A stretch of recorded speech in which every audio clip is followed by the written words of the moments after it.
But what if it's not? What if your belly fat's due to glucose and insulin and thyroid and, leptin and all these other things and not due to your cortisol? Now you've suppressed the heck out of your cortisol that maybe is already suppressed. Oh my and gosh. now you're like, I just spent $59.99 and I feel more tired. I'm like, I know. Welcome to Black Belt Beauty Radio, a podcast fueled by a passion to support your journey in developing your most beautiful and optimal performance in life. Each episode is driven with the intention to elevate your mind. When we elevate our mind, we elevate our life. So get ready. It's time to rise. Hey, what's up, everyone? Welcome back to another episode of Black Belt Beauty Radio. Today's guest is Dr. Carrie Jones.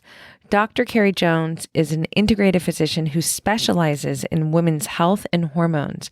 She is the medical director for Precision Analytical, Inc. They are the creators of the most cutting-edge hormone test on the market, the Dutch test. She is an incredible educator who, in her own brilliant words, is helping hormonally challenged people feel less crazy.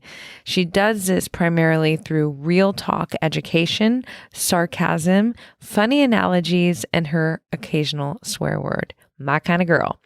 She's real, she's funny, she's smart, she's highly experienced, and in my opinion, she is so generous with the volume of highly informative and empowering content she shares every day for all of us to gain from. Her Instagram is a must follow. It's in the show notes for you guys.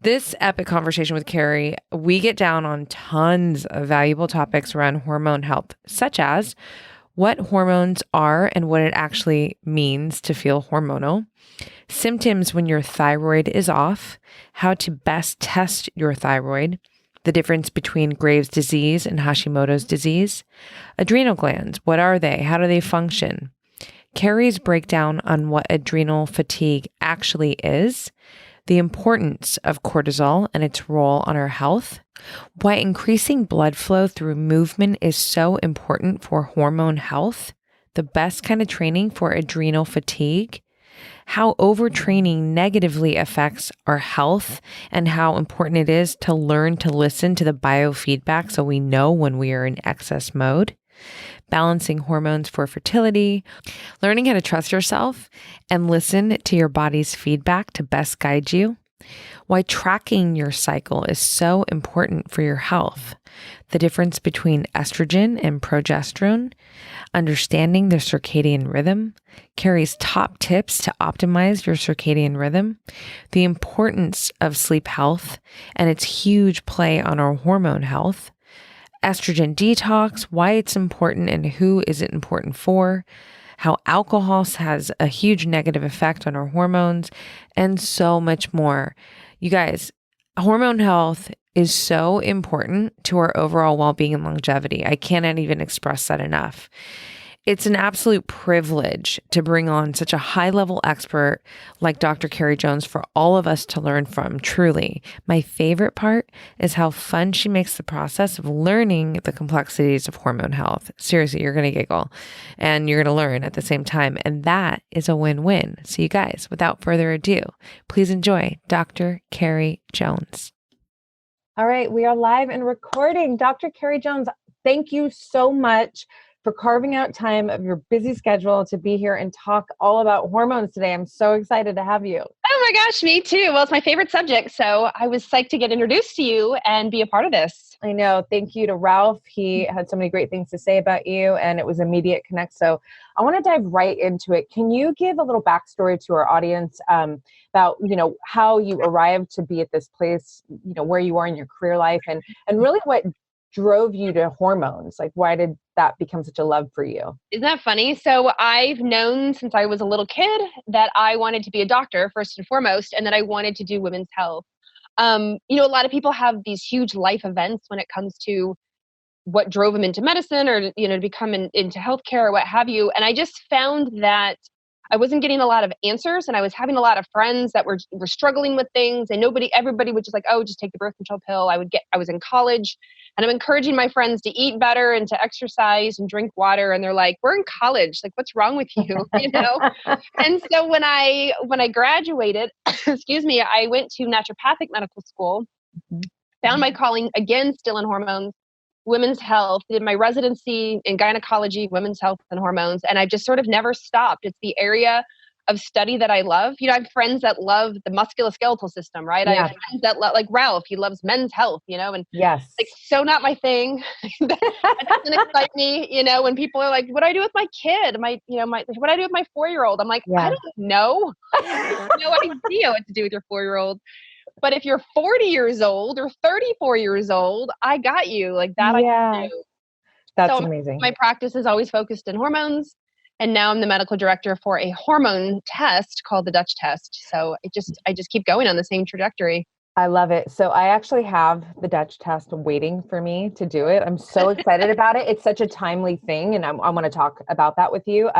It's very specific on how you have to, when you are going to do the test, but I'm really excited about it. So, I think so a year and a half ago, I discovered that for a very brief moment, my thyroid went hyper. And just to give you a quick piece of how that happened, it was essentially because I was taking iodine, a supplement, for 3 years. And I didn't know that I didn't need to take this high dose of iodine. You hear iodine's really good for you, the thyroid and all that. So I took it, and then, gratefully, I caught, by doing comprehensive blood labs, I caught this hyperthyroid situation, eliminated the iodine, everything went back to normal. But the reason why I wanted to share that right off the bat is because, I'm a biology geek. I'm not a doctor or anything like that, but I'm just such a, Gemini's, like when we love something, technology. Yeah, exactly. And really it's because, for me to be, to optimize your health is, to me, the most empowering thing that we can do. I want to be kicking ass throughout my whole life. Right. And the most important thing that is going to, support that is feeling good. Right. Yep. And so when this happened to me, I'm super, athletic and all the things, nutrition, it's all dialed in. But at that point, I really became inspired to learn more about thyroid health and hormones, and because it's such a major, I feel like it's like the MVP almost in our overall health and well-being. So there's a lot to cover with you. I think it would be cool to kind of just give, the listeners a little bit of kind of, one thing that I love about you is that you have this ability to distill the complexity of biology and hormones in a way that is fun and easy to digest. So for listeners who aren't really dialed into hormones, can we talk about like adrenal hormones, sex hormones, and just kind of break them down, and then we'll dive deep into them?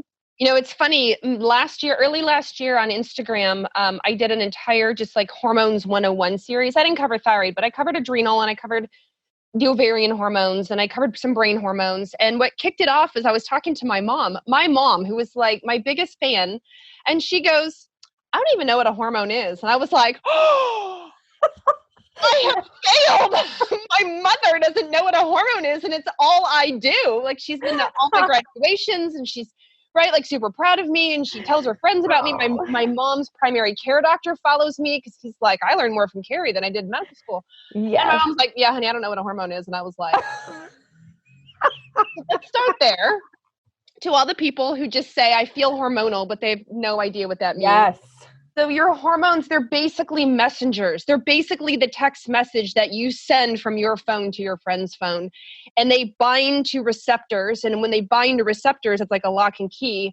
The key turns, and then it does the things. So when we talk about estrogen, I feel hormonal. I feel like I have a lot of estrogen. It's because you have estrogen that is binding to receptors and making all the symptoms that you have, PMS or, heavy periods or breast tenderness or what have you.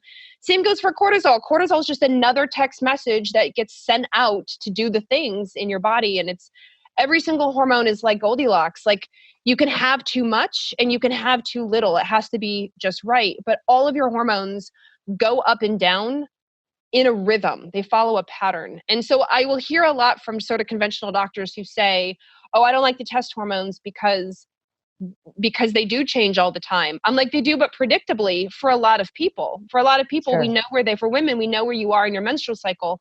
I know where you are in the time of day when I'm looking at cortisol.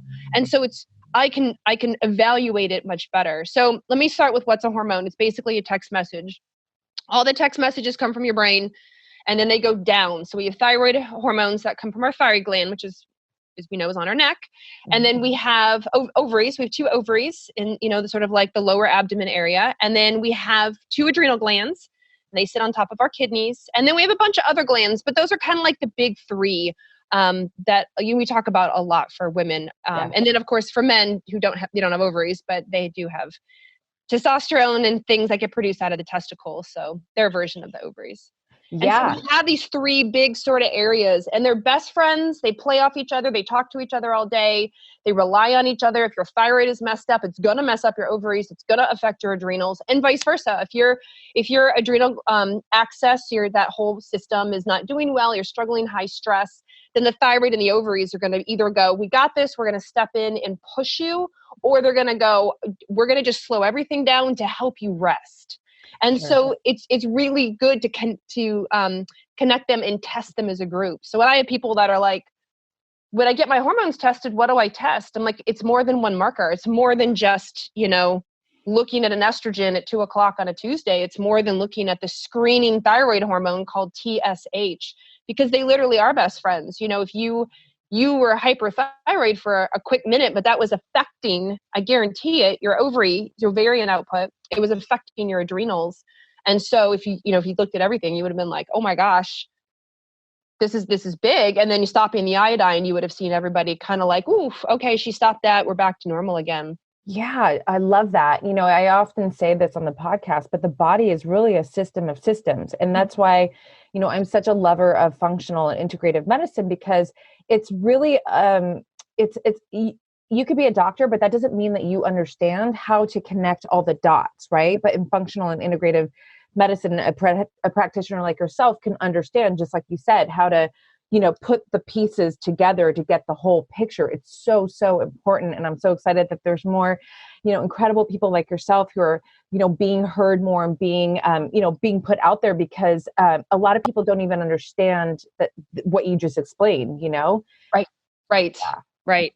Or they're going to different specialists to cover. Yes. Right? They're going to an endocrinologist for their thyroid. They're going to a gynecologist for their ovarian hormones, estrogen and progesterone. And then they're not talking to each other. The specialists aren't. And the one specialist like, no, your thyroid's fine. And then maybe the gynecologist is like, oh, your ovaries are struggling. Like, let's do something about this, not realizing the grander effect. And you have to look at it as a big picture. And so that's why it's so important when people go, who do I see? Do I see my endocrinologist? Do I see my gynecologist? I'm like, well, actually, you need to see the doctor who can put it all together. So if you do have a really great functional, holistic endocrinologist who is willing to evaluate all this, go see that person. And if your gynecologist, and I see a conventional gynecologist, she's great. I mean, she's super supportive that I'm a naturopathic doctor. And she's like, yep, let's look at your thyroid. Let's look at your hormones, like if we, the bigger picture of stuff when I ask her for it. But I know not all practitioners are that way. And then there is a whole, growing movement of functional holistic practitioners that are not a gynecologist or an endocrinologist. They're just a wonderful practitioner who gets it. I'm like, go see them, like go see that specialist instead and get worked up. Yeah, that's such great advice. Yes. I'm like, it's so good. I love it. I think it would be cool to maybe we should work down from the thyroid. Sure. Yeah. Yeah, so absolutely. we talk about, our thyroid and its effect on our hormones and how that kind of works in a nutshell. Absolutely. So in a nutshell, in less than a minute, take your time. Take your time. So your thyroid, so people go, well, what are common symptoms of thyroid? And everyone wants it to be thyroid because we always think thyroid is what's going to make us lose weight, right? Everyone's like, oh, I've gained weight. It's got to be my thyroid. Like, no, I mean, maybe, but there's a lot of overlap. But the big symptoms I'll tell you are like irregular periods, heavier periods, struggling to get pregnant, fatigue, dry skin, constipation. Definitely you can have weight gain, cold hands and feet, dry hair, hair loss. Women will often report the outer third or half of their eyebrow starts to thin. And it's kind of accumulation of symptoms. It's not like, some women are like, well, oh yeah, I'm losing my hair. It must be my thyroid. It might be, but usually it's the thyroid affects a lot of things at once. Right. The thyroid has a lot to do. It's a very VIP when it comes to your hormones. It controls metabolism. It controls just like sort of everything, and wins. So if the thyroid isn't working, we say all the time, like, if mama ain't happy, ain't nobody happy. If the thyroid ain't happy, ain't nobody happy. Like, the ovaries are not doing well, the adrenals aren't doing well, everything else your digestion is not doing well, what you absorb is not doing well, just your mood is terrible. Brain fog, right? Absolutely, brain fog. And this is if your thyroid is slow. Right. So hypo. You had hyper, which is the opposite. So people are like, I have anxiety, I am hot all the time, I sweat, I'm losing hair, I have greasy skin as opposed to dry skin, I maybe have looser stools or diarrhea. And it can also affect the hormones as well. And so this is why checking the thyroid is so really critically important, because it will change your periods, right? It will change your brain hormones. It will change your thinking capacity. It will change your weight. It will change your ability to digest. You think you're taking supplements and you're absorbing them or eating healthy food, and you're not, because the thyroid affects that. You think you're eliminating toxins appropriately, and you're not, because if your thyroid is slow, it's going to affect that. So it's definitely a master controller. Yeah, it was interesting. So when we did that test, my liver, there was one part of my liver, I can't remember exactly, but there was something going on with the liver, not in a big deal, but it was because of what the thyroid was doing. Because the minute the thyroid went back and everything, liver was like kicking ass again, just to back up this idea of just how that, again, when that happened to me, it's almost like a blessing in hindsight, because I was like, oh shit. The thyroid is the fucking boss. Yeah. I want you to be so happy all the time because you are affecting everything that's happening. So it's so important. And I think, going back to the testing, most testing, before doing comprehensive blood labs, I would do just kind of basic blood labs, which I guess are the typical ones through my gynecologist. And it has that basic ESH, and that's not going to tell you what's happening, right? No. So what's really interesting is now it's always happened. It's just like it's coming out more in the research and people are realizing the difference. So when your body is deciding how to adjust the thyroid, you have two systems. We call it central thyroid issues and peripheral or cellular thyroid issues. And they don't have to do the same thing. So what happens in your brain to your thyroid may be completely normal, because your brain has these enzymes in it that are specific to the brain. And the brain really wants to keep them happy and keep your thyroid production and conversion happy with the brain. So you go and you get that marker, TSH, thyroid stimulating hormone, and you get told you're normal, but a lot goes into keeping it normal. But what happens is when your thyroid on your neck actually makes makes what's called T4 predominantly, and a little bit of T3, then in the rest of your body, from the tips of your toes up to your nose, your body converts T4 into T3. It's this from A to B, it's this conversion that happens. And if it can't happen in the periphery out in the cells, then you're going to be hypothyroid in the rest of your system, but normal from your brain to your thyroid. And so if you're just looking at that one marker and you're told, oh, you're normal, that doesn't give me much information. All that tells me is that like the pituitary is happy, but it doesn't tell me if your toes are happy. It doesn't tell me if your intestines are happy. It doesn't tell me if your skin is happy on paper. You're telling me you're not happy. You're telling me your skin is dry and you have constipation and your toes are cold. But so I know that conversion is probably not happening, which is why I'm like, we need a grander lab workup, right? We need to look at that T4. We need to look at that T3. And now so many people have the antibodies. They're diagnosed with Hashimoto's thyroiditis, the autoimmune part of thyroid. So I'm like, we need to evaluate that, because if your antibodies are positive, then I know the path that you're on. And it drives me crazy.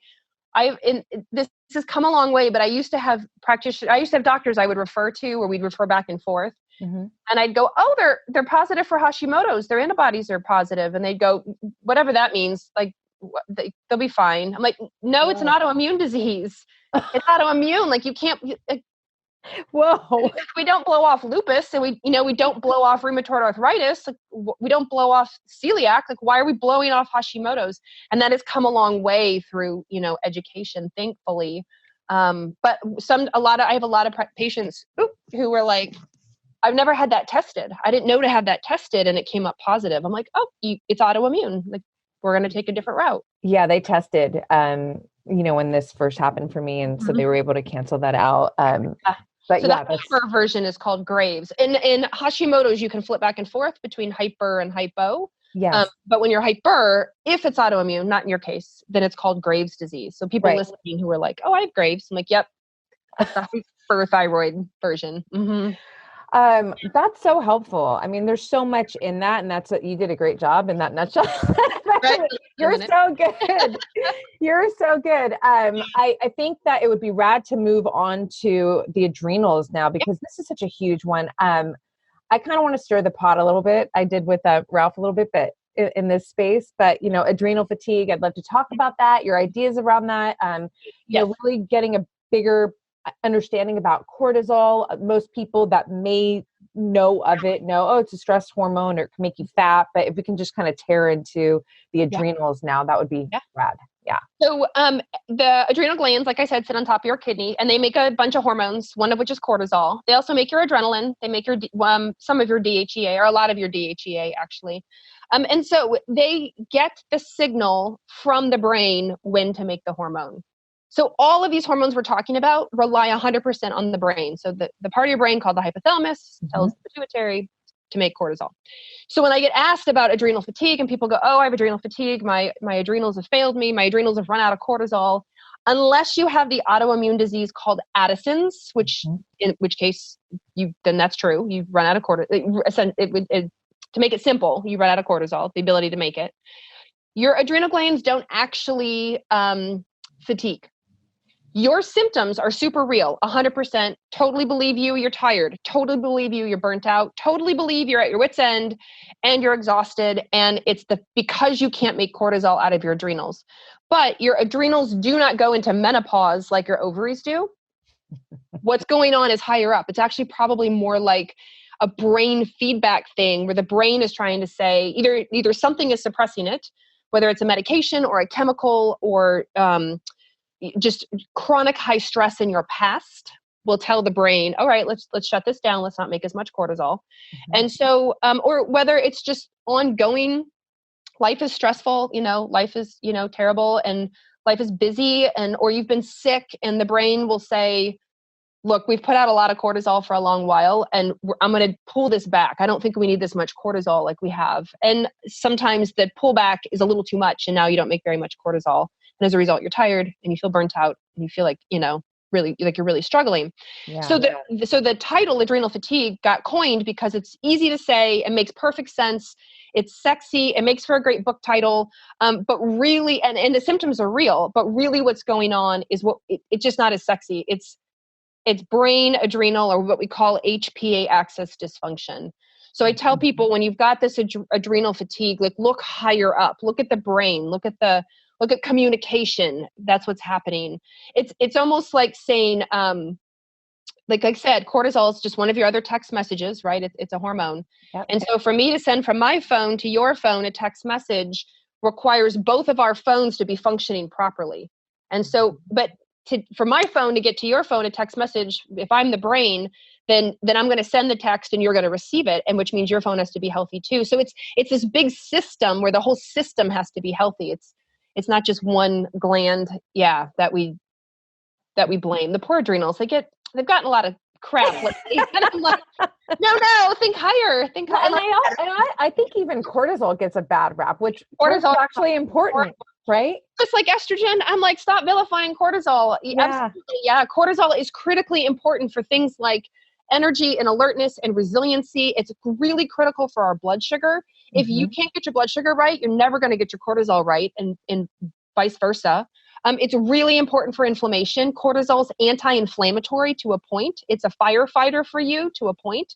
It's really important for autoimmune development. You want a spike in cortisol in the morning, first thing in the morning. It's called your cortisol awakening response. It helps reduce your autoimmune risk. in your body. And so when I remind people of this, because they're like, oh, I belly fat, must be cortisol. I want to suppress all the cortisol. Yeah. I'm like, now you're going to mess up your blood sugar, and you're going to mess up your inflammation. You're going to mess up all these things if you overdo it. Kind of like you and iodine. Yeah, no, totally. And that immediately takes my mind to, when you can go into the naturopath or whatever, like health stores, and there's all these, lowering your cortisol supplements. If you don't really know what's going on and you're just taking things to lower your cortisol, that could be a disaster, right? It could be a disaster.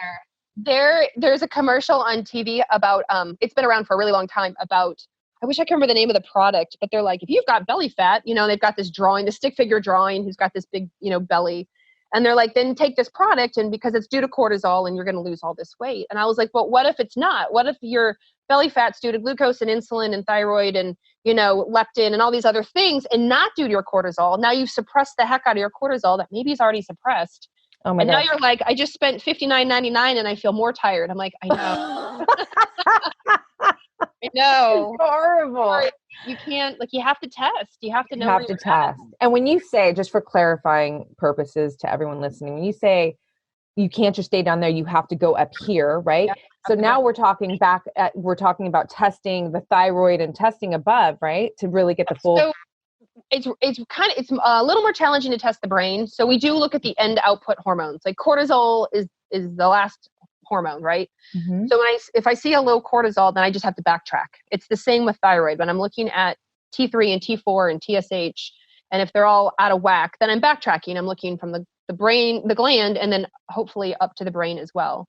And people will often say, well, what can I do? What can I do to support my brain? And I'm like, well, first of all, hormones, like I said, they're messengers. They actually float through your bloodstream. So if you have a lot of upper stiff, neck stiff, shoulders, you you constantly have your shoulders at your ears because you're stressed out. If you probably you're due for a massage, if you should probably go get acupuncture or see your chiropractor, anything that affects blood flow up and down from your brain down will affect your hormones. And I've had so many people that are like, you know what? I went and got a massage and I felt like I could see better. I'm like, I know.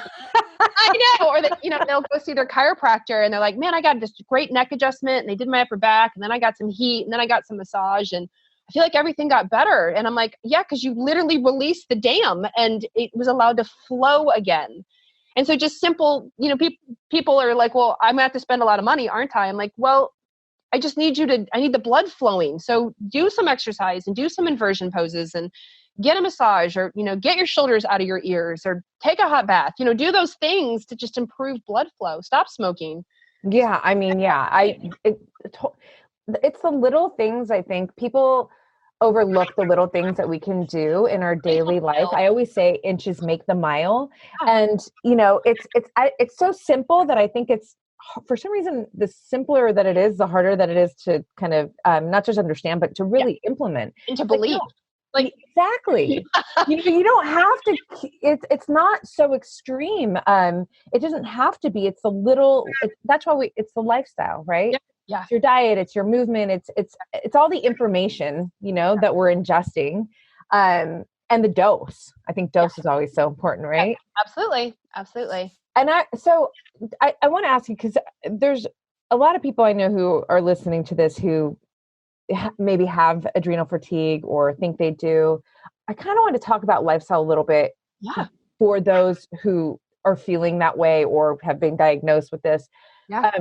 I have heard some friends of mine who have adrenal fatigue say that they can't do, they have to really manage their training or exercise, they can't do anything that's kind of intense. Yep. The recovery is terrible. They get sore really easily. They gain weight. Actually, that's, what are your thoughts around that? Because I feel that my favorite, I have a lot of different modalities of movement. I'm a martial artist. I train Brazilian Jiu-Jitsu. I run the beach. I live at the beach. Weightlifting is a big thing for me, resistance training. Yep. And when, there's different ways to do it, but when I'm working on strength, and it's so hard for me to say that, but developing my muscles, hypertrophy. Yeah. I'm like, it's not a hit workout, right? It's a slow, but, challenging workout. And I feel like, man, that feels like the most for people, for everyone really, but just focusing on women and adrenal fatigue, I feel like that's such a sound form of movement to support 100%. men. And especially because you can rest. So women will say, I used to run, right? I used to run. I'm a runner, or I get on the elliptical and I zone out for 30 minutes and that's my exercise. And I'm like, yeah, but your cortisol is the reaction, and your adrenaline as well, which is one of your other, epinephrine is one of your other big adrenal hormones. You're run from the tiger hormone. So if you're literally running in your neighborhood, if you're literally on the elliptical running for 30 minutes, right? There, whatever whatever you do on the elliptical. I know. Right, exactly. Pedal. If you're pedaling, like your body, and you're already 10 out of 10 stressed. You already have a huge to-do list you can't get to done, like the body views it as like, all right, we're running. Once again, we're running from the tiger. Like, let's put out a lot of epinephrine or epinephrine, which is your adrenaline, and like fight this off. But there's no tiger, right? You're just running in your neighborhood. And so what I tell women absolutely is, I need you to pivot. I need you to pivot and start doing weights, and not the pink weights, unless that's where you need to start. That's fine. Totally cool. But like switch to weights, because the other thing, you can rest. You can do your set and rest if you're kind of in that sort of burnout struggle part, And the same for even in a HIIT training. Let's say you do jump rope for 30 seconds, you can rest for 5. I don't care, and then jump rope for 30 seconds. Like, you can still improve your resiliency. You can still improve your muscle building. You can still improve yourself. It's the rest part that's so helpful. And on the other end of the spectrum, what I tell women is, you go rest. Go for a walk around your neighborhood. And I mean a leisurely walk, not like a speed walk where you think, well, I can't run, so I'm going to walk. So you better believe I'm going to walk as fast as I can. No, I want you to go spy on your neighbors. Like, I want you to walk slow enough that you can look in the windows from the sidewalk and see how they decorate. You know what I'm saying? Yes. That's what I want you to do. I want you to just go enjoy, or do yoga, but don't all in hour and a half hot yoga, or Kundalini advanced. I mean, go for restoration. Yeah. And I know it's really hard for the women who go, no, I soul cycle 4 days a week, and then I box, and then I run on the weekends. And I'm like, I'm really proud of you. It is completely burning you out, and I'm sorry you have to change. Don't hate me. It's just physiology. I love that so much. And to add to that, so you would say, if you are in the situation just doing yoga, even a mellow, restorative, you that's great, but you still want to go towards real weights, not the pink weights. I love that you say that. So real. Right. Do implement movement in that way as well, because that's going to support the health of your hormones, correct? Absolutely. My best friend, she's a year older than me. So I'm 42. My best friend's 43. And she has a lot of sort of HPA adrenal issues. And she knows herself. She knows if she pushes herself too much in exercise, it's painful. The recovery is really tough for her. And she still exercises. She just is slower at it. She just listens to her body. She knows when she needs to rest. She knows when she needs to take a day off. She knows when she has a trainer. She knows when she needs to tell her trainer, I just need more rest period today when we're lifting weights. And it's great because it's working really well for her versus, because what I hear, and I'm sure you do too, is that women are like, oh, I must be weak. I'm just going to push through it. I'm just going to get through this CrossFit, exercise, kill myself because exercise is going to help me lose weight and do all these things. And I'm like, at this point, exercise is actually hurting you more than it's helping you.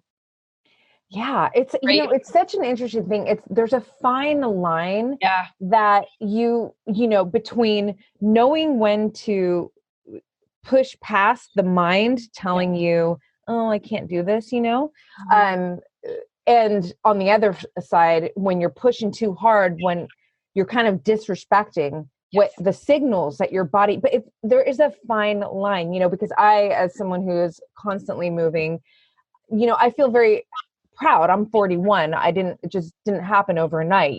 I've been through a lot with my health and my, with my health, we'll leave it there, but just to really learn this fine line and be able to say on certain days and certain moments of training when maybe my body is like, and I'm like, no, motherfucker, no, we're going right now, and there are some other times where I'm like, I'm getting the clues that no, you're really tapped out, also assessing what's been going on in your life. What was your sleep like? Where's your diet? What, all the things. Right. But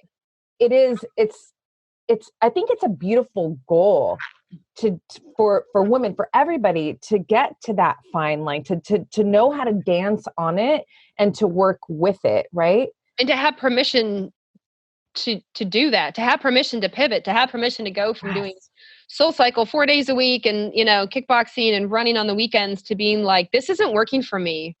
This isn't like, I'm actually getting worse and I'm not recovering. And in fact, I've gained extra weight and I'm tired all the time and I'm bitchy and I'm not sleeping that well. And, maybe I need to just do SoulCycle twice a week and I'll just go for a leisurely walk and just enjoy my neighborhood or even on the treadmill. I don't care. Get on the treadmill, just go nice and leisurely, listen to a podcast, go out in nature, which is the best. But I fully understand that everybody lives near nature. Or if you live where I live, it's pouring down rain and super cold. So you just do what you can and just have permission. Do some stretching or maybe take up like Pilates, take up like restorative yoga, like just, find other classes that'll fit you better than this go 10 out of 10 and give yourself permission because you'll find over time it's probably what you need instead. I've had guys tell me this too. I've had guy trainers who were like, I have completely burn myself out thinking they need to push all the time and, be that alpha guy. And they're like, wow, I realize I need to have rest days or restorative days or less weight days. And I feel so much better. And in fact, once my body found the balance again, I actually then gained muscle, lost weight, had more energy, more mental clarity. I'm like, yeah, it's for either gender. It doesn't matter. It doesn't matter. Hoist Gracie, who's, I don't know if you're dialed into MMA and jiu-jitsu, but he's a legend in jiu-jitsu. And I always quote him on this because it was so powerful when I first heard it, but he says that resting is training. Mm-hmm. And it really is. It's like, you have to look at it that way. And I'm saying that as someone who I move 7 days a week. Right. That doesn't mean I'm kicking my ass 7 days a week. Like anything one-dimensional is boring. You know that as a Gemini, it's like, no, we need variety and we need to mix shit up. You know what I mean? That's true. Yes. But it's like, you want to, you're going to get different things that are going to, out of different modalities of movement that are going to positively impact you. Some days it's like you said, it's the walk in the neighborhood, spying on the neighbors. I love how you say that. Other days it's picking up heavy weights. Yeah. Other days it's SoulCycle. But yeah, it's being creative and not, having permission, like you said. I mean, that's giving yourself permission. That's so beautiful. And you'll notice it in all the hormones. I had a patient who was she was a serial marathon runner and she couldn't understand why she couldn't get pregnant. And I was like, because you're literally running from the tiger every weekend, like every week, and then she trains all week long because running was her therapy. And I respect that and I honor that. And I was like, unfortunately, you're not going to get pregnant. I mean, you're just not. And so she got through the end of her season, which ended, I forget, like in the fall. I think I want to say September, October. She said, okay, I'm going to run this last half marathon and then I'll stop. And within 2 months of literally stopping, she got pregnant. And I was like, I told you. I'm sorry. I told you, I know it's hard to hear and I know it's your therapy. I'm going to need to find you new therapy. So instead of running so much, why don't you try leisurely walking and that, or go to therapy or try journaling, just run, just not as much, run sometimes. Totally. And I had a woman who wrote me and she said, I SoulCycle sometimes twice a day, multiple times a week. And her periods were a mess and they were heavy. She had bad PMS. They were, just all the things. Right. She said, do you think my twice a days are affecting me? And I was like, yes, I do. Because there's a really wonderful doctor. Her name is Felice Gersh. She's a gynecologist in Los Angeles. And she says, ladies, reproduction is what we were put on earth to do. Not that you necessarily want to reproduce. That's not what I'm saying. I'm not like you do you. But the body's intrinsic goal is reproduction. So if you do anything to screw that up, meaning your stress, your sleep, your exercise, your diet, what supplements you do or don't take, the relationship you're in, like your body is going to always protect your reproduction, whether it's going to make it normal or it's going to take it away from you. And even with reproduction comes your periods, your moods, how heavy or not they are, what your quality of your menopause is. All of those things fall under that reproduction category. And when Dr. Gersh was saying that, I was like, Oh yeah, because now as women, women's rights, like we don't have to get pregnant. We have all these options not to get pregnant, and we can choose when we want to get pregnant, and we're in the workforce and we're doing, like we're kicking ass and taking over. And I was like, oh wait, but biology hasn't caught up yet. Like biology is like, no, but you're who carries the babies. If you want to, I have to protect that as a body. So I'm like, oh yeah, I forgot. It's so true. It's so powerful. Our bodies are so smart. I mean, like, right? Right? It's crazy. It's I don't know if crazy. It's fascinating. It's really fascinating. It is. The more you learn about it, you're like, holy shit, we are gnarly. Even with the thyroid, there's this whole wonderful research paper about that. It's called the cell danger response. And it's when the bucket overfloweth and we have all, infection, inflammation, stress, like chemicals, all the things, right? The thyroid naturally downregulates because it's like, whoa, this is not a world I want to be in. And I need to protect you. I'm going to divert enzymes and nutrients and processes and pathways over here to preserve you. It's a smart thing, but we don't listen. We go to the doctor and we're like, can I have thyroid hormone? Because I think my thyroid's a mess. And it's this intrinsic cell danger response. There's danger. Your body's perceiving danger. And so you're trying to get protected. And as a result, we get all these thyroid symptoms and we just go on the thyroid medication and nobody backtracks to figure out, why does your body think you're in danger? And maybe let's address that. I love that. I have to share with you really quickly, and then I would love to move into sex hormones because we were right there and it was such a great transition. I was like, I love that. But one of the things, and I've said this several times already, but I feel like you'll appreciate this, is that I think most people walk around and they acknowledge themselves as who they are. I'm Roxy. You're Dr. Carrie Jones.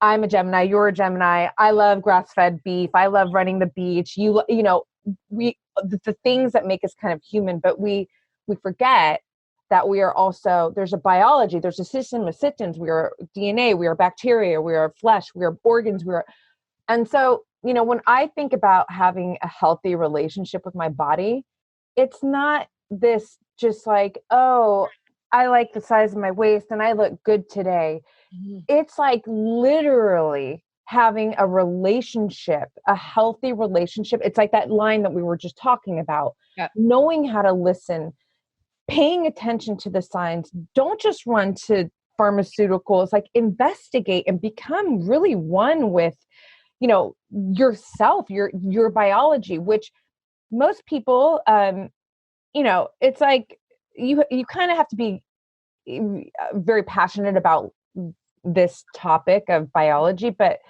to me, it's like, do you have to be, or do you just want to live a kick-ass life? And if that's the case, then I'm going to tell you right now that, maybe you don't have to take as deep of dives as someone like myself or become a doctor, but learn more about this connection to your biology and become more one with it, because that is going to be one of the most empowering things that you can do. And consistently remember that as you're going through life. It's not just, this is going to totally take us into sex hormones. Great. When we hear like, oh, I'm hormonal and I'm PM, I just haven't felt good. It's like, dude, it's not all just in your head, right? Like what's happening? What's your sleep like? Like, where are you in your cycle? Right. All the things. So all the things. And I tell women, I say this all the time. One of my super big pet peeves is when a man or woman goes to the doctor and they're like, I'm having this symptom, whatever the symptom is, I'm having this symptom. Do you think it could be X? And the doctor or their practitioner is like, no, that's not possible. I'm like, are you sure? Like literally anything is possible with the body for the most part. Like there are like very few examples I can think of in my like practice lifetime where I've said to somebody, no, that's not possible, but it was pretty far out there. It was big, but for the most part, I'm like, you are an N of one, meaning it's you and your body, and your body. And just like you said, like, I'm feeling kind of off today, like, that. I don't know that. I'm not in your head and your body and what have you. And maybe if I was your best friend, I could look at you and go, are you having an off day? I can kind of tell. But for the most part, what I tell women is like, trust yourself, trust what you feel. And if you know it's off, maybe monitor it, just like you said. Am I sleeping? Am I eating? Am I drinking? Am I happy? Am I, like, am I nurtured? All the things. And if you feel like you are, if you feel like you need extra help, like, go get extra help, and don't have someone just say to you, oh no, that's probably just in your head. Because we're pretty consistent, human beings are pretty, we follow what's the word I'm looking for? We like follow the same thing for the most part every day. Right. And if every day you wake up and your ears don't ring, and all of a sudden one day at 40 years old, your ears ring, you're going to be like, well, that's not normal. Right. Like that, but it doesn't have to be ears ring. It could be something much subtler of every day you felt pretty good. And all of a sudden you're like, wow, I don't actually feel like, I'm feeling kind of down today. Like what? And then if it stays, it's not your normal, what your baseline is. Right. And so go seek help, go get educated. No, thank you for saying that. 'Cause I think it's so important for everybody to hear that. When I'm in the window of ovulation and right before I'm going to start my period, I track it, but I also know it so distinctly. Not every month is the same, but there are some months where honestly, the day of my period or the day before, I think the best way for me to put it is like, I just feel like lower in my vibration. Like my frequency is just, and because I typically wake up and I'm like, let's fucking do this life. You know what I mean? And that's like my baseline energy, but, but before my period, sometimes things that, are typically challenging that I can handle, I have a lot of resilience. I just like the pressure cookers, like, okay, I'm done. But what I love is that, because I understand where I'm at in my cycle, what's going on, I don't let it override me. I do the best I can. It doesn't feel good necessarily in the moment, then I'll take my maca and I'll do my, the things, maybe go sit in the sauna. But, it's just having this understanding, this information that is so empowering. And so I'm not just like walking around like, I don't know, I just feel like shit. Like, I don't know what's wrong with me. Right. And not tracking it. Like when women, like migraines is a really good example. Women will come in, I have migraines. I'm like, well, are they related to your cycle at all? And they're like, oh, I don't know. Like, do you track your cycle? No, I have no idea. I think it comes monthly. I don't know. Which blows my mind, because that's like there's a great book Lisa Henderson Jack wrote. It's called the Fifth Vital Sign, and she calls our monthly period for women the fifth vital sign. Like, it helps clue you into you. It's like the easiest clue as to what's going on with your health and your hormones, your sex hormones, is what's going on with your menstrual cycle. And so I'm like, okay, baseline, let's figure out where you are in your cycle. Let's start tracking, and let's see if your migraines line up, or whatever your symptom is, right? Extreme fatigue. One of my best friends texted me, this is a couple of years ago. She goes, I have like 10 out of 10 extreme fatigue out of nowhere. I think I'm dying. I don't know what's going on. And not to be a bitch, but as a doctor, I'm like, hey, any chance you're about to start your period? And she was like, oh, yeah, I am. I said, well, start tracking it. Let's start tracking and see if, and sure enough, like right before her period, she'd get this 10 out of 10 extreme fatigue. And I'm like, okay, 3 months of this, we know it's a pattern. I'm not saying it's normal, but like, you're not dying, it's not cancer. So let's do something about it, but by tuning in and paying attention, we just gain these extra little things about our hormones. And the other thing is, our hormones are sisters, not twins, which is what I preach all the time. Now I fully realize twins are sisters, but like lefty and righty make your estrogen and they make your progesterone and they make some of your testosterone as women, but they're not twins. So we get taught from a young age, we get taught in medical school that left goes, then right goes, then left goes, then right goes. Like, we go back and forth when we ovulate, and like everybody's equal. It's all 50-50. I'm like, there's nothing in my body 50-50. Are you kidding? Like, you divided my face in half. Like, that's why I'm not an actress. Like, I don't have that symmetry from side to side, It's nothing 50-50 about me. So my ovaries ovulate and make hormones predominantly out of my right side. It just is what it is. It's just my nature. It's just who I am. But I pay attention and I know that.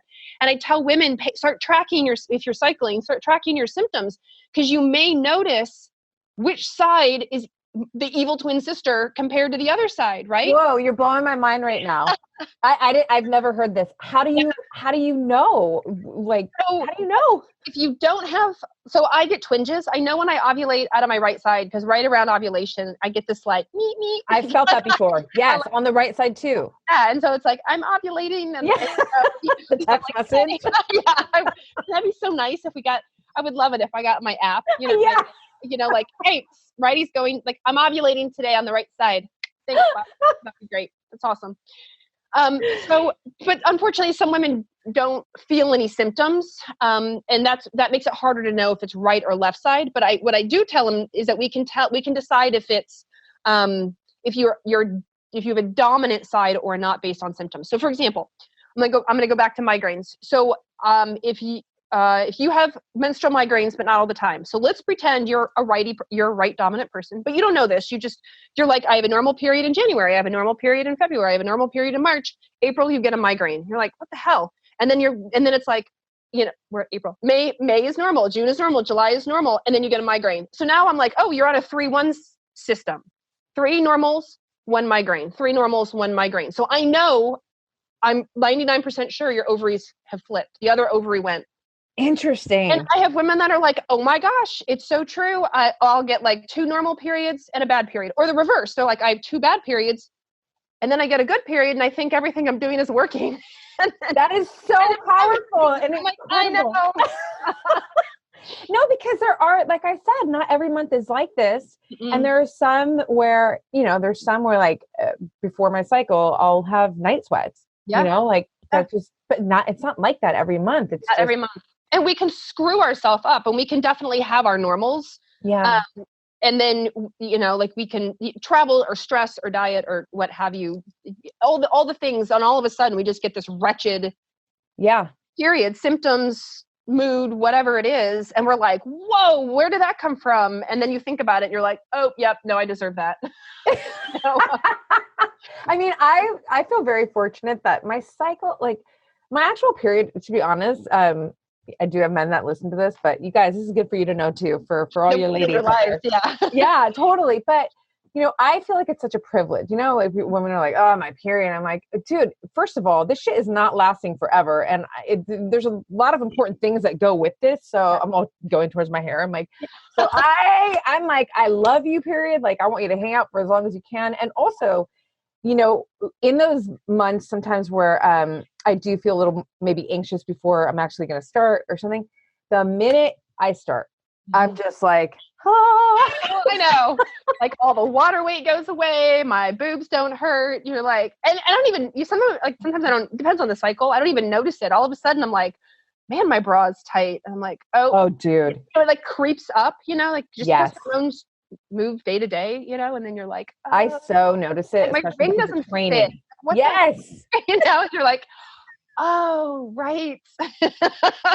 Well, I think, just to even kind of pick on what I just said for a second related to the hormones, because when you start your period, like that's when all the, like what's happening with your hormones in that moment? It's the reset button. That's what happens. And so now granted, some women start their period and symptoms get worse. They will get migraines. They have a lot of fatigue. They get diarrhea or constipation, or they'll have insomnia or maybe not. They're so tired, they fall asleep. Yeah. And so, like I said in the very beginning, our hormones are cyclical. So we have a lot of people call it an orchestra, right? The orchestra of your hormones. And so the hormones that work in the right when your period happens is a little bit different than the hormones in the middle. It's a little bit different than the hormones towards the end. And so basically the whole point of your period of your cycles is to get your estrogen up. Mm-hmm. Your estrogen goes up, and then it stays up enough to trigger your body to ovulate. Now, women don't know this. A lot of women are like, oh, estrogen's evil. It causes breast cancer.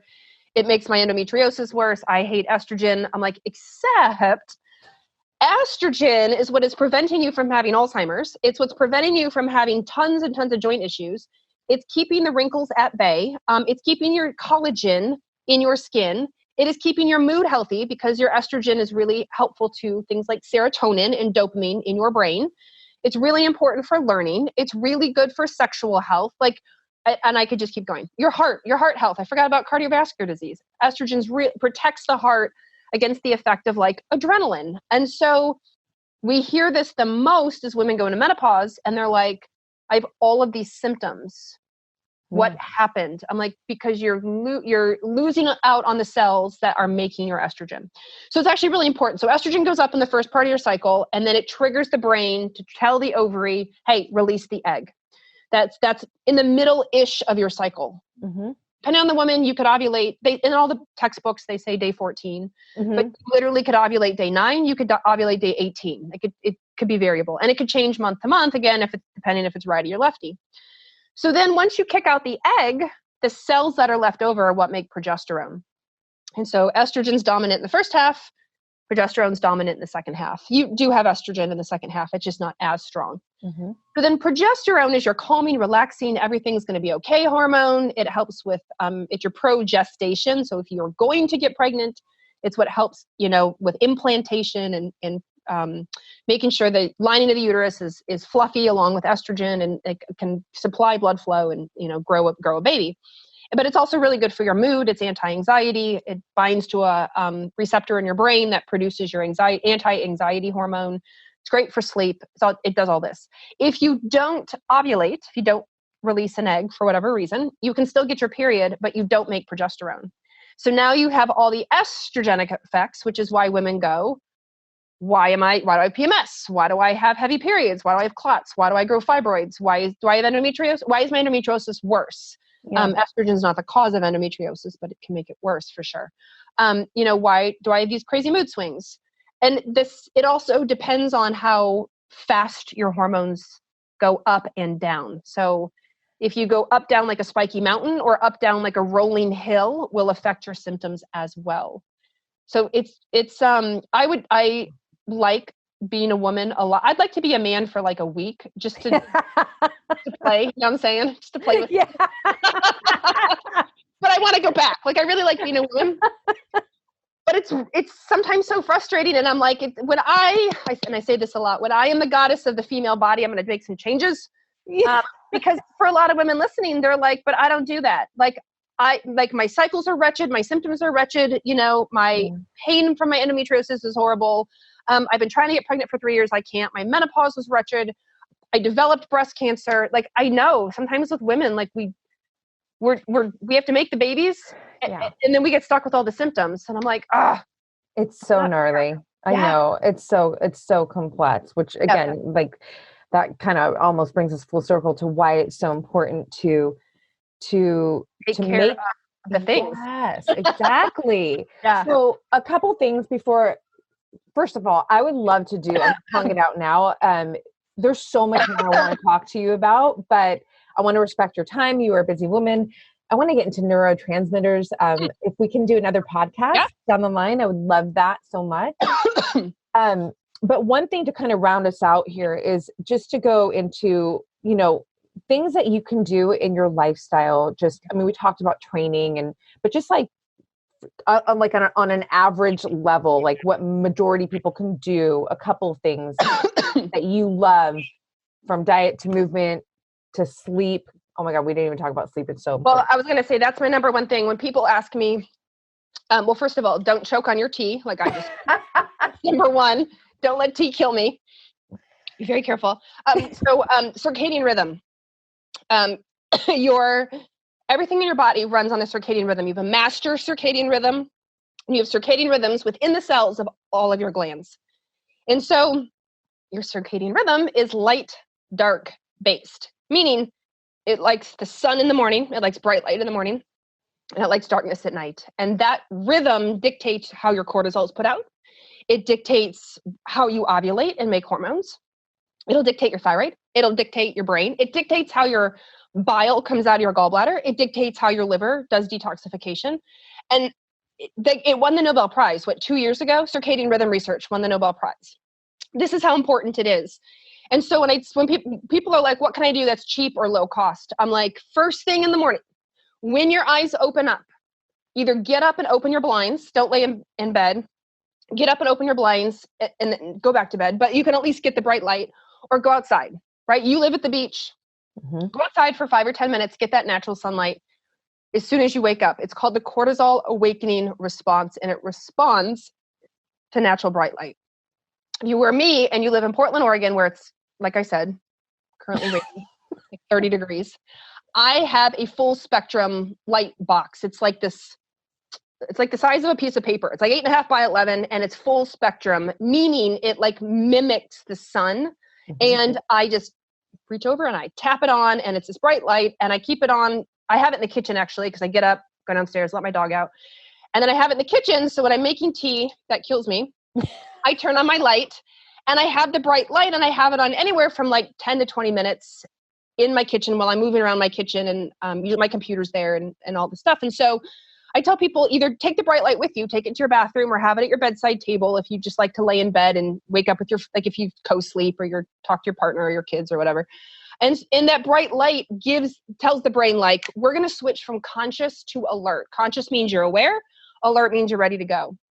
The number one question you can ask yourself is, how fast does it take you to feel alert in the morning? And if you say, I need 2 cups of coffee in 2 hours, I know your awakening response is pathetic. And we need to work on that. We need to get that up there to help with energy. Now, the reverse is at night. At night, you want to be off your screens. You want to wear the blue light blocking glasses. You want to wind down. And I know this is so hard for men and women who have kids because they put their kids to bed and then they have private time either to be with each other, which is great, except if you wind yourself up, then you can't sleep and then you've got problems. But what I find from a lot of men and women is they're like, well, that's when I work on my business. That's when I check email. That's when I do the mail. That's when I run a couple loads of laundry. That's when we plan. And I'm like, but it's driving up cortisol, epinephrine and norepinephrine to a degree that may be causing sleep issues. You don't get as great of a deep sleep. You don't fall asleep and stay asleep. And so I know it sucks, but I'm like, I need you to wind down at night. A lot of people will wind down using literally wine, right? They'll have a glass of wine, they'll have 2 glasses of wine, alcohol, whatever their choice is. And then they find, because of hormonal reasons, they sleep worse. It'll affect your blood sugar, it'll affect your detox, it'll affect your hormones. And so women will say to me, I'm noticing when I drink my wine now at night that I can't sleep, or I wake up with hot flashes, no matter their age. Or they're like, I wake up, hungry, or, I wake up with a headache. And I'm like, they're like, I just had 1 glass of wine or whatever it was. I'm like, yep, alcohol has that effect. So it's time to dial that back. I'm sorry. I hate to say it, but if you're hormonally struggling, it's a big one. You made me feel so good right now. That was so much epic information. There's kind of a joke with my friends. I mean, they, with full respect, but it's funny because I wake up really early. So I tend to wake up depending on when I go to bed, but this is a joke that I go to sleep so early. So it could be anywhere from like 4:30, 4:45 to 6, depends. On average, I would say like wake up when I wake up. Okay. Yeah. No. The joke is that I go to sleep sometimes at 8:30, sometimes at 9. I'm like, listen, I'm at a point in my life, I'm like, my social life, if I'm only going out if it's making me better. If it's not, I have never, like, my skincare is all natural. Like, I'm trying to ward off anything that like, you know what I mean? Like, sleep, basically, human growth hormone. This is something that in our next podcast, like if we can go through this, because what happens to you hormonally, even while you're sleeping, and the cycles and when you're not sleeping at certain hours and how that's affecting your hormones, like it's massive. Right. And so, yes, I go to bed really early, but I wake up, and why I feel so good is because I do wake up, and that's what I'm saying. Like, I'm ready to go. I'm not like jumping out of my bed, but I open the blinds, I meditate. So it's like this, it's a calm awakening, but I certainly do not I feel more excited than I do like, oh, let me just lay in bed. Like, I don't feel that way, Yeah. And it's not like I've been like this my whole life. It's actually rad that I have a different reference where I'm like, oh, I remember when I didn't feel this way. Exactly. You know what I mean? Exactly. It's a process. It's a process. Yeah. I have women and men too. Men are like, yeah, I tried that. I opened my blinds, and I didn't feel more energetic. I'm like, well, okay, one morning, sweetie, is not going to do it. Like, it's a process. You literally have to retrain a rhythm that you have ingrained in your body and you have made dysfunctional through whatever, your habits, patterns, lifestyle, job, whatever it is. And so you're trying to like unwind patterns, and it takes consistency and it takes practice and it takes, trying stuff and then being like, actually, no, that doesn't work for me. I'm going to change that, and being okay with the fact that it doesn't work for you. Try something else, Totally. Like, Totally. There's no written rule about a lot of this stuff. Now, I will say, like I said, the circadian rhythm is pretty ingrained. So if there is a rule, it's like, yeah, you need natural light in the morning and you need darkness at night. If you're trying to follow a natural circadian rhythm, I always tell people when we talk about the sleep thing, I'm like, no, I have a healthy circadian rhythm, and I'm not trying to fuck with that. You know what I mean? Because it affects everything. So that's beautiful gems, mindset gems is what I call them. That I think will be so helpful to our listeners. A couple of it's free and easy. That's what people, again, like we said earlier, it's the simple stuff that people almost don't believe. They're like, are you sure there's not a pill? I'm like, no, it's the sun. The pill is like, buy a $20 light box that's full spectrum. Like, it's not that expensive. Well, I heard something a while back ago that was so rad, because I'm really into primal living. I mean, just being a primal human, and I am very primal on all levels, right? But just this thing that I heard a while back. So back in the day when we were cave men and women, we had two forms of light, really. We had the blue light, the bright light, which is like daytime, we're alert, we're awake. And then we had the red and the orange, which was fire at night. And so, I think of like one of my best friends, she used to just be so annoyed with me and this is before I knew about this. This was literally intuitive. In my house, when the sun sets, all the lights set. I have pink Himalayan sea salt lamps. That's perfect light. It's like this pink, really calming tone. I love to take a shower. Like, I want to be in the spa when I'm taking a shower at night. Like, calm down, right? And then she would always be like, I can't see. I'm like, well, fuck, I don't know what to tell you, but I don't want that bright light on right now, I know. It's crazy. My husband is he likes all the lights on, all of them. That's what my brothers are. I'm like, you really need all the lights? He's like, yeah, babe, otherwise I can't see. I'm like, that's a glasses issue. Like, you need to see your eye doctor. We need to bring it down. This is why you can't sleep and I can, because I wear the glasses, the blue light blocking glasses, and I bring it down. And so it makes a big difference. It's a huge difference. I'm racked out asleep and he's awake till 4 a.m. So yeah. No, that's huge. So a couple of things, because we're going to wrap this up. I got to let you back into your life. So a couple of fun things. So first, I want to ask you, before I have these rapid fire words for you that I like to ask my guests. So is there anything that you haven't spoken about in this episode that you love to speak about and maybe you don't get asked about? I don't care what it is, if it's like whatever it is, but if there's something there that we haven't touched on. Well, I would say my absolute favorite, hormones is always my favorite topic, and we covered sex hormones, but one of the big things I lecture about is estrogen detox, proper estrogen detox, because estrogen scares a lot of women, men too, but definitely scares a lot of women. When they think estrogen, they think breast cancer automatically.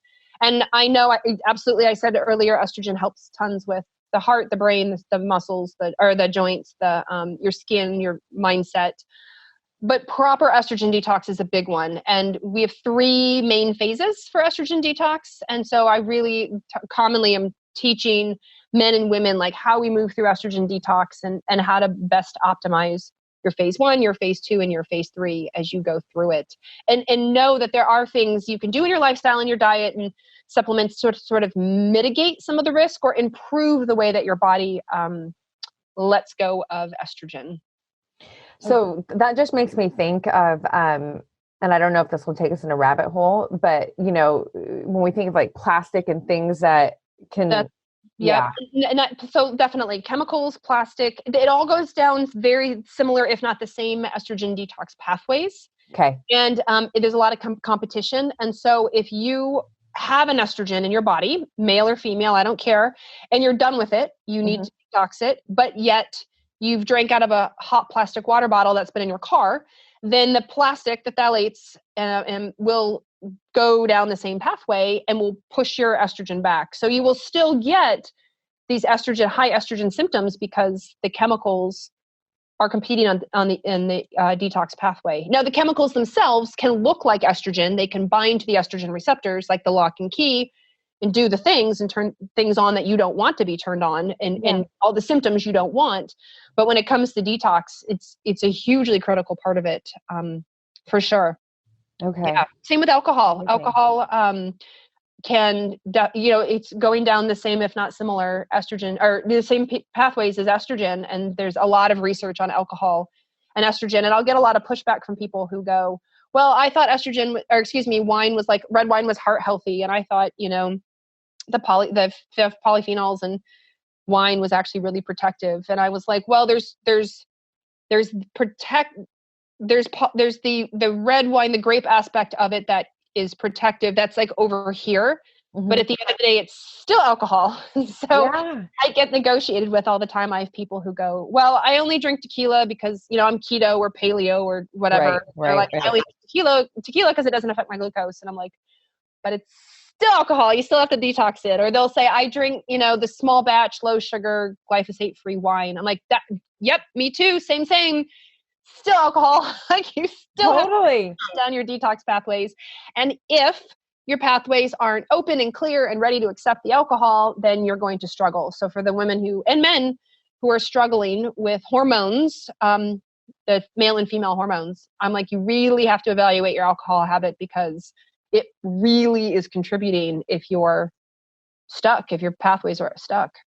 That's powerful. Yeah. And I can see how people will be triggered because, there's like and not to say like you have to be an alcoholic or anything, but like people love their glass of wine at night, or it's like social. I don't really drink. I might have an organic glass of red wine on random occasion, but it doesn't really fit into my lifestyle. And also in truth, it's like just understanding what's happening internally when I ingest alcohol. I'm like, I'm not really, doesn't, it's not really, exactly. Sometimes it's worth it. Like when you're in Italy and whatever, but exactly. But that's a beautiful thing to share with our audience. I get asked a lot, like, oh, then you must be against alcohol. I'm like, you do you. I drink. Like I don't drink very often, but when I do, I'm conscious. I try to be really conscious about what I drink and like the area it's for. Like for example, like California wines have a very high.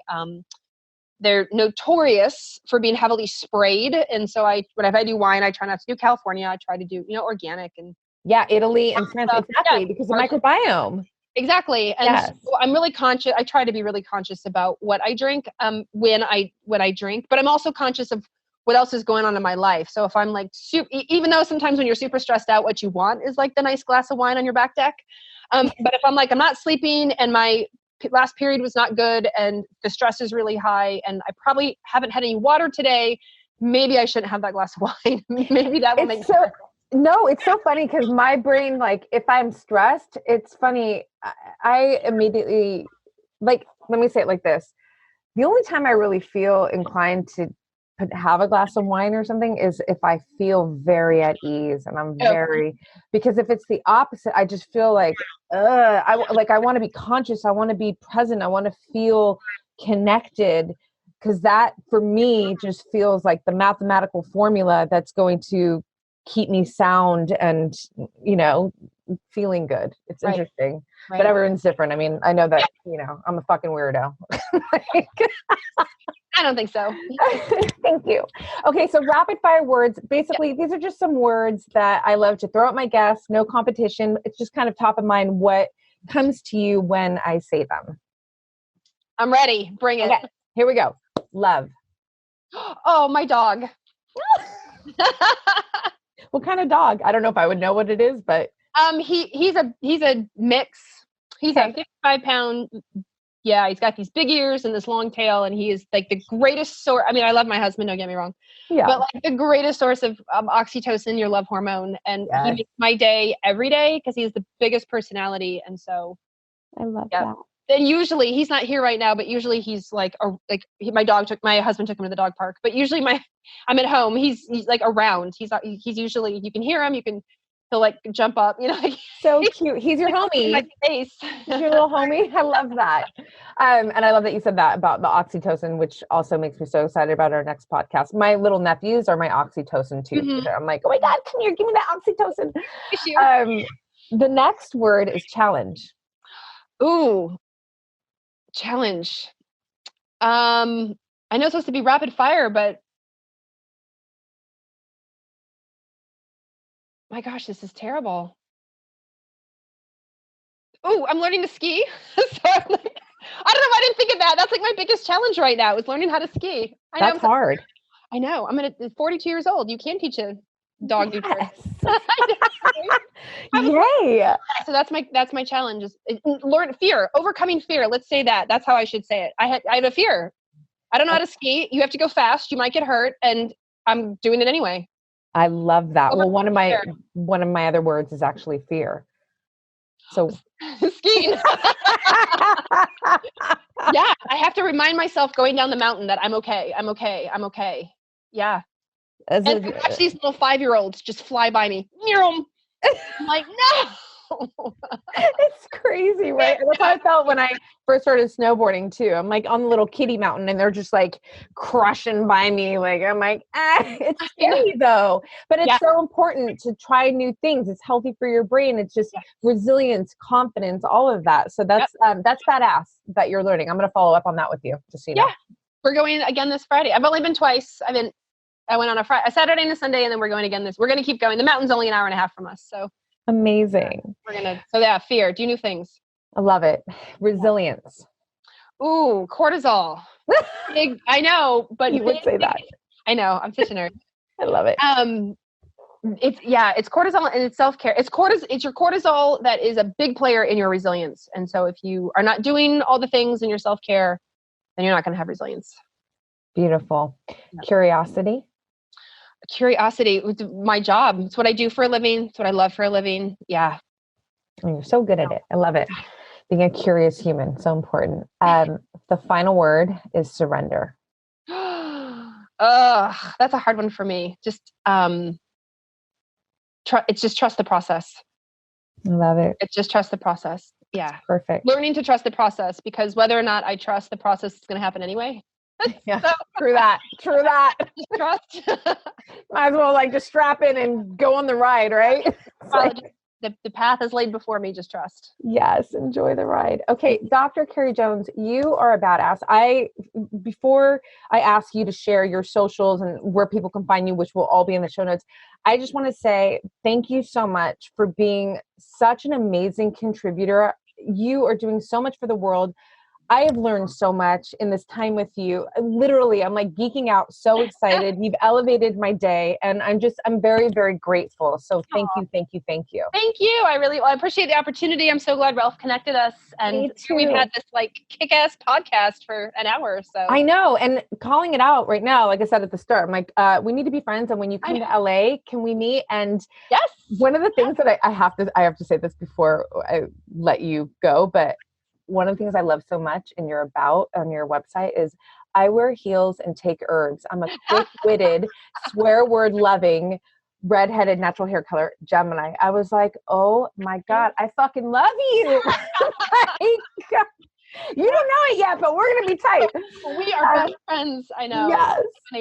One of my good guy friends sent me a meme the other day, and it said, I say fuck so often, I forget it offends other people. And I was like, I do that. That's me. It does offend other people. I forget. There's a great Instagram profile that you should follow if you don't already, called Fuckology. Don't you fucking love them? They're so good. Yes. It's just a passionate, real word, used with sophistication at the right times. It just makes everything it really does. Keep it up. I'm with you. Okay. So where do our listeners keep in touch with you, follow you, all the things? So on social media, I'm always on Instagram. So I'm at dr.carriejones, and everything I do on there is free. It's all education. I do work. I'm the medical director for Dutch Test, but everything is just trying to get you guys empowered and educated and, ready to take over for your own health. And then everything webinar, podcasts like this one will all be at dutchtest.com. So DUTCH test.com. Everything's free. You don't have to be a practitioner. You can be just somebody who's trying to learn more, and you can click on the webinar education section and just get your nerd on and listen away. And it's all of our webinars and podcasts, not just mine, but we have others on there that are really good. That's amazing. That's what I'm talking about. You're such an incredible contributor. And I just want to say this. So every physician that I've spoken to podcast that, who I really respect, from, Dr. Gabrielle Lyon to Ralph to, people, my physician here, like I told you before we hit play on the record, I have a Dutch test waiting for me, because it is universally, with all the physicians that I respect, they all say that this is the premier test to really understand what's going on with your hormones. So there will be a link to, everything you just said, but I just want to highlight that in this conversation before we wrap out, that is the test to do. You obviously want to do it with someone who understands how to, connect the dots and put all the big picture together with the hormones. But yeah, the Dutch test, I can't wait to do mine. And maybe when we, reconnect and talk again, we can kind of evaluate. Yeah, exactly. That would be so much fun. Yeah. Yes. For sure. Okay. Awesome. Cool. All right. You guys, you know what to do. Follow this incredible woman. And we will catch you on the next one. Thank you so much. Thank you. Thanks so much for tuning into this episode, you guys. If you loved it, please share it on your social. Throw it up on your Instagram stories and tag me. I'm at Black Belt Beauty. I am also at Roxy Look, RoxyLook. I love connecting with you guys. This is a conversation that I want to just continue growing with you guys. So if you feel inspired to hit me up, do so in that space. I always enjoy hearing from you. If you'd like to support this podcast, you can do so by rating it and reviewing it via iTunes. It's such supportive help, you guys. It really helps the visibility of this podcast. So I appreciate and thank you in advance for doing that. And last but not least, if you are interested in starting your own podcast, or perhaps you already have one and you need help with, editing your audio and the production of it, I cannot recommend my producers enough. Resonate Recordings, you guys, they are the bomb. I rely on them. They are an absolute supportive tool to me and my podcast. So check them out and let them know that Black Belt Beauty sent you. And on that note, you guys, I'm signing off with all my love and always looking forward to catching you on the next.